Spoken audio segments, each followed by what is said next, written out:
চিরদিনই তুমি যে আমার ধারাবাহিকে দেখেছিলাম অপর্ণা পরীক্ষা দিতে গেছে, সাথে আছে ওর বান্ধবী রুম্পা। পরীক্ষা ওকে ভালো করে দিতেই হবে, ফার্স্ট হতে হবে, না হলে আর্য স্যার তার মনের কথা বলবে না। ওই জন্য মন দিয়ে পড়াশুনো করেছে। আর্য অনেক দিন পর অফিসে এসছে। মীরা কথা বলছে, আছে কিঙ্কর। মীরা বলেছিল কি দরকার ছিল ওই মেয়েটার কলেজে যাওয়ার, সাথে সাথে প্রতিবাদ করেছে আর্য। ওই মেয়েটা না, অপর্ণা গাছ নিয়ে কথা বলেছে, অফিসেও গাছ লাগানোর কথা শুরু করেছে। অপর্ণা একটা উপহারস্বরূপ গাছ দিয়েছিল আর্য সিংহরায়কে, সেটা বাড়িতে যত্ন করে পুঁতেছে। এই সব যখন চিন্তা ভাবনা করছে, সেই সময় কিঙ্করকে আর্য বলেছে যে আমি কিছু বলার আগেই তো তুই আমার মনের কথাটা ধরে নিস, তাহলে তুই বলতো এখন আমি কি ভাবছি।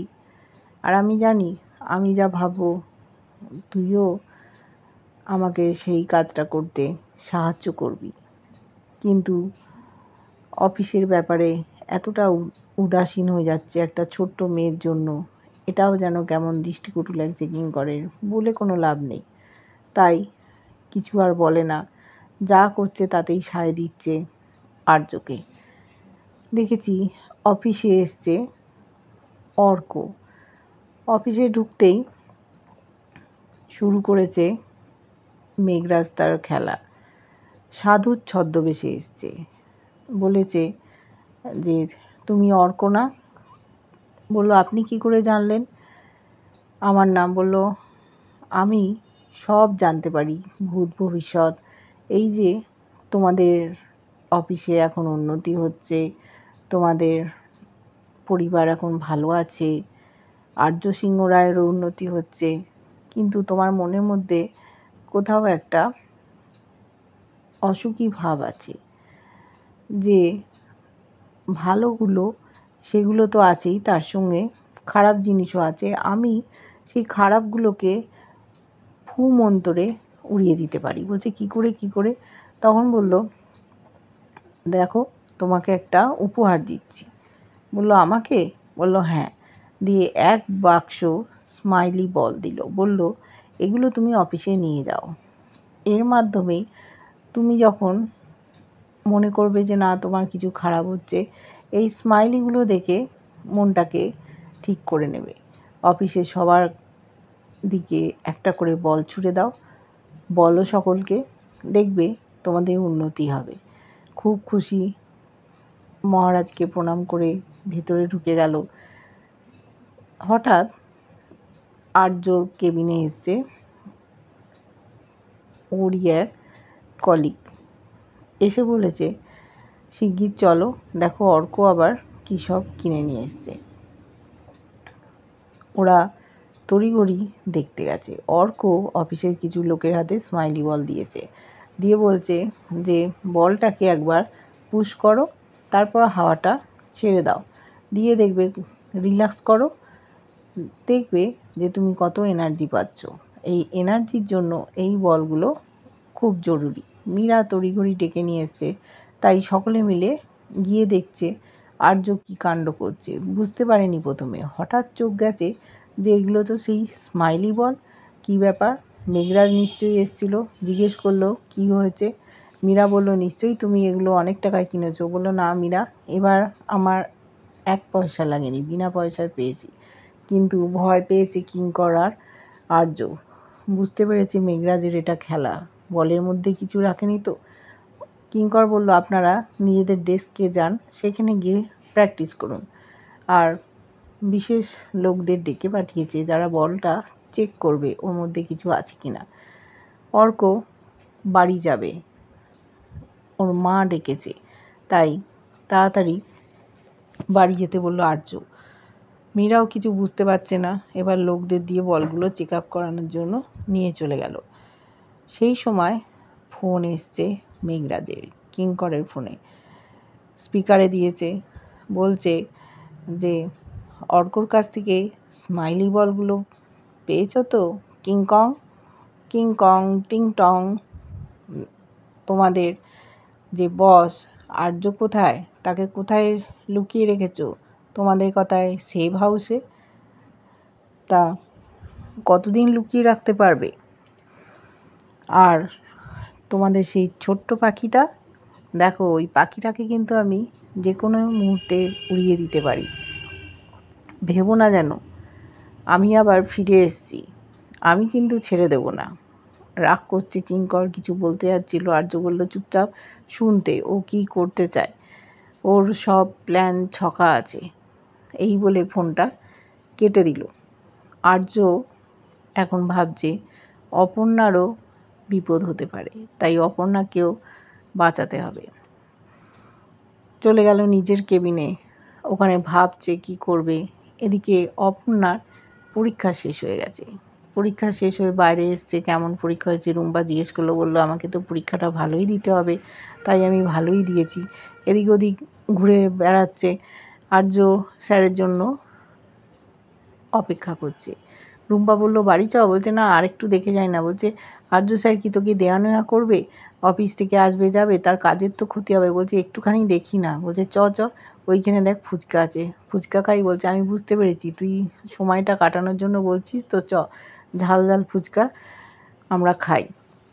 এবার ওরা ফুচকা খেতে শুরু করেছে। এদিকে অপর্ণার মা বাবাকে পাহারা দিয়ে রেখেছে। বাড়িতে হঠাৎ পাহারা কেন? ফোন করেছে অপর্ণার মা। আর্য কিঙ্করকে বলছে ইম্পর্টেন্ট কল। বলছে যে আর্য স্যার আপনি কি পাহারার বন্দোবস্ত করেছেন? কিঙ্কর স্যার লোক পাঠিয়েছে। তখন আর্য স্যার বলল হ্যাঁ আমিই ব্যবস্থা করেছি। বলল ভয়ের কোনো কারণ নেই তো, অপুর কোনো ক্ষতি হবে না তো? বলছে না না, কোনো ক্ষতি হবে না, আমরা প্রত্যেক এমপ্লয়ির বাড়িতেই এরকম পাহারার বন্দোবস্ত করেছি। তখন বললো আচ্ছা ঠিক আছে, আপনাকে আর বিরক্ত করব না। ফোনটা রেখে দিয়েছে। ওর বাবা ব্যগ্র হয়ে তাকিয়ে আছে। অপর্ণার বাবা বলছে কি বললো? বললো আর্য স্যার বলেছে সব এমপ্লয়ির বাড়িতেই পাহারা দিয়েছে। বলছে সে আবার কি, সব এমপ্লয়ির বাড়িতেই পাহারার বন্দোবস্ত? এটা যেন কীরকম লাগছে না? বললো তুমি অত ভেবো না তো, এইসব বড় অফিস, ওদের ব্যাপার স্যাপার আলাদা। এদিকে কিঙ্করকে আর্য বলছে এবার ওকে কলেজে যেতে হবে। বলছে আর্য সিংহরা এখন মেয়েদের কলেজে যাবে, এটা কেমন দেখতে লাগে? বলছে ওরকম বলিস না, আমাকে এখন যেতে হবে।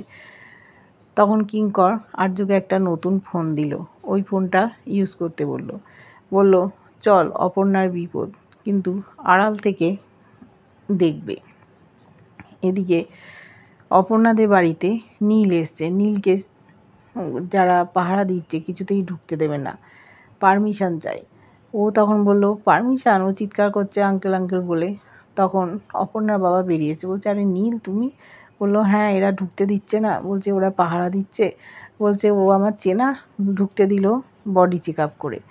নীল মনে মনে ভাবছে শেষ রক্ষা করতে পারবে তো আর্য স্যার, এত কিছু করছে। বললো হঠাৎ তুমি এখানে? বললো আমি আপনাকে গিটার শেখাবো। বলছে আমাকে? বললো হ্যাঁ আজকে আমরা গিটার শিখি। গিটারে তার বাজতে শুরু করেছে অপর্ণার বাবার হাত দিয়ে। আর নীল এদিক ওদিক তাকাচ্ছে, কী করতে চাইছে বুঝতে পারছি না। ক্ষতিই চাইবে অপর্ণা। ওদিকে অপর্ণা ফুচকা খাচ্ছিল। ফুচকাওয়ালাকে টাকা দিতে গিয়ে একটা হঠাৎ চিরকুট পেয়েছে। চিরকুটটায় লেখা আছে তুমি ভবিষ্যতে স্বপ্ন দেখছো, যার সাথে স্বপ্ন দেখছো তার অতীতটা কি জানো, সে কেমন মানুষ, সাবধান করে দিচ্ছে যে সে হয়তো ভালো নাও হতে পারে। অবাক হয়ে গেছে। রুম্পা বলছে কী রে? বলছে ওই যে অটো দাদা আমাকে টাকাটা ফেরত দিল, তার সাথেই এই চিরকুটটা ছিল। বলছে এটা কি তোর জন্য? এটা কি কোনো হুমকি? বলছে না হুমকি ঠিক না, সাবধান বাণী। কিন্তু কেন করলো? বলছে আর্য স্যারকে নিয়ে কিছু বললো। বলছে কিছু তো বুঝতে পারছি না, কাকে নিয়ে বলল। সাথে সাথে ফোন এসছে, ফোন করেছে আর্য। বলছে এটা আপনার কোন নাম্বার? বললো একটা টেম্পোরারি নাম্বার নিয়েছি। আর শোনো তোমাকে যেটা বলছি মন দিয়ে, সামনে দেখো একটা গাড়ি দাঁড়িয়ে আছে। ও দেখলো হ্যাঁ পাহারাদার দিয়ে গাড়ি দাঁড়িয়ে আছে। বললো ওই গাড়িটাতে উঠে যাও। বলছে স্যার ওই গাড়িটাতে উঠে যাব কেন? বললো এত প্রশ্ন করো না, তুমি তো আমাকে বিশ্বাস করো। বললো হ্যাঁ আমার থেকেও বেশি। বললো তাহলে যাও গাড়িতে উঠে পড়ো, বাড়ি চলে যাও। রুম্পাকে বলছে, রুম্পা কিছুতেই যাবে না। তখন আর্য স্যারের ফোনটাও কেটে দিল। আর্য দূরে দাঁড়িয়ে আছে, সামনে আসেনি। ওকে গাড়ি করে পৌঁছে দেবে বাড়িতে, এরকমই নির্দেশ দিয়েছে। রুম্পা বলছে, এত বড় গাড়ি, সে কি রে, তোদের কি এর মধ্যেই প্যাচাপ হয়ে গেল? আমি তো ভাবতেই পারছি না। গাড়িতে উঠেছে বলার পর এদিক ওদিক তাকাচ্ছে, অস্বস্তিতে পড়েছে অপর্ণা। পেছনে গার্ডরা আছে, বলছে কি করছিস তুই, ঠিক করে বস। বলছে আরে আমি একটু দেখি, এত বড় গাড়িতে তো কখনো চাপিনি, তোর জন্য কত কি হচ্ছে। আর্য স্যার গাড়ি পাঠিয়েছে, পৌঁছে দিচ্ছে, মনে হচ্ছে তোদের বিয়েটা শিগগিরই হবে, সব কিছু সেটেল হয়ে গেল, এরকম তো আগে দেখিনি। এদিকে আর্যও ভয় পেয়েছে অপর্ণার ক্ষতি করতে পারে, কিন্তু নীল যে তলে তলে মেঘরাজের দূত হয়ে অপর্ণাদের বাড়িতে যাচ্ছে, সে কথাটা কিন্তু জানতে পারেনি আর্য বা কিঙ্কর। নীল ক্ষতি করতে পারে, এটা ওদের স্বপ্নের বাইরে। অপর্ণার কি কোনো ক্ষতি হবে, সেটাই আমরা দেখব। কেমন লাগছে ধারাবাহিকটা জানিও। ভালো লাগলে লাইক, কমেন্ট, সাবস্ক্রাইব করে যারা ফেসবুক পেজ থেকে দেখছো ফলো করে সাথে থেকো।